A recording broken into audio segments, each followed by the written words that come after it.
Good morning, welcome to Wake Up Well.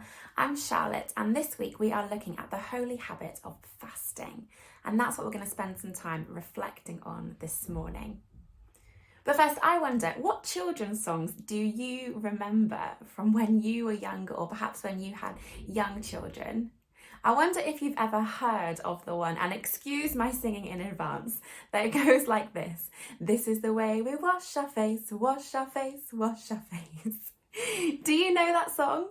Well, it's a really simple song that just says, this is the way we wash our face, it repeats that a few times early in the morning, and then it talks about this is the way we comb our hair, and then it says this is the way we brush our teeth, this is the way we get dressed. And the whole point in this song is that it teaches children the really basic things that we have to do every day to get up, to look normal, and to present ourselves to the world. And it's a way of teaching children those things.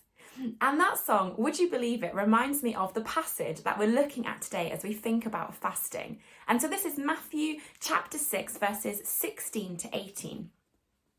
It says, "And when you fast, don't make it obvious, as the hypocrites do, for they try to look miserable and dishevelled, so people will admire them for their fasting.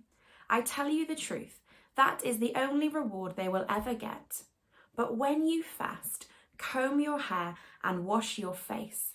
Then no one will notice that you are fasting, except your Father, who knows what you do in private. And your Father, who sees everything, will reward you." And I love that bit right in the middle where it says, when you fast, comb your hair and wash your face. Basically, in other words, Jesus is saying, when you fast, do all of the things you would normally do as you get up and go about your day. Be as you usually would. Don't look any different. And it's actually saying something even more than that, because in some translations it doesn't say comb your hair, it says anoint your head and wash your face. And anointing your head and washing your face were signs of joy in the Jewish culture. And in Jewish culture, fasting would have been a time of gloominess and sadness. And so anointing your head and washing your face were actually forbidden during fasting. But Jesus is saying this is a time for you to do this in your everyday and with joy. And so that was a really different message that Jesus was saying to his disciples and that he's saying to us today. Do this in your everyday way. Don't look any different to normal, and do this with joy.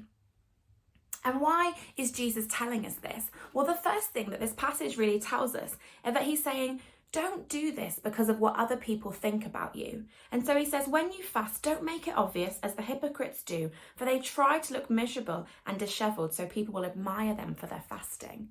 Now, I don't know about you, but sometimes when I fast, I find it really difficult. And as I struggle through the day thinking, I'm so hungry, I want people to know what I'm going through and how hard it is.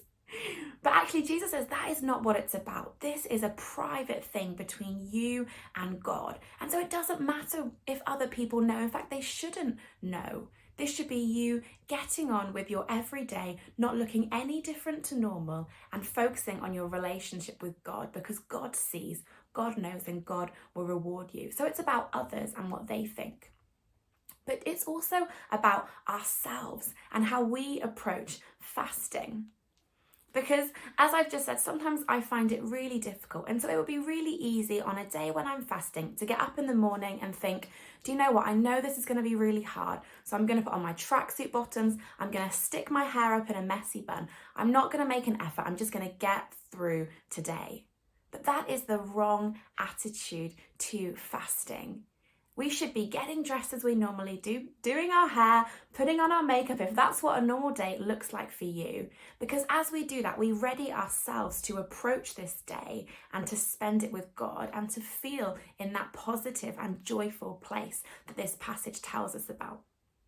When we talked about this in our community this week, we actually went a step further and said, do you know what? We shouldn't just be expecting this to be a normal day with God.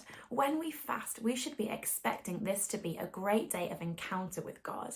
And so, yes, we're going to comb our hair and we're going to wash our face. But we even coined this phrase, actually, what if we expect it to be like a date with God? What if we glam up for God? So don't just do what we would every day, but even go one step further. get dressed up for God, to spend the day with him, because we are expecting that it's going to be a good day, just like a good day as we spend time with our God. And so when we fast, do what you would do every day and do it with joy, because it's not about what others think. It's about ourselves and our own attitude with which we go into fasting with God.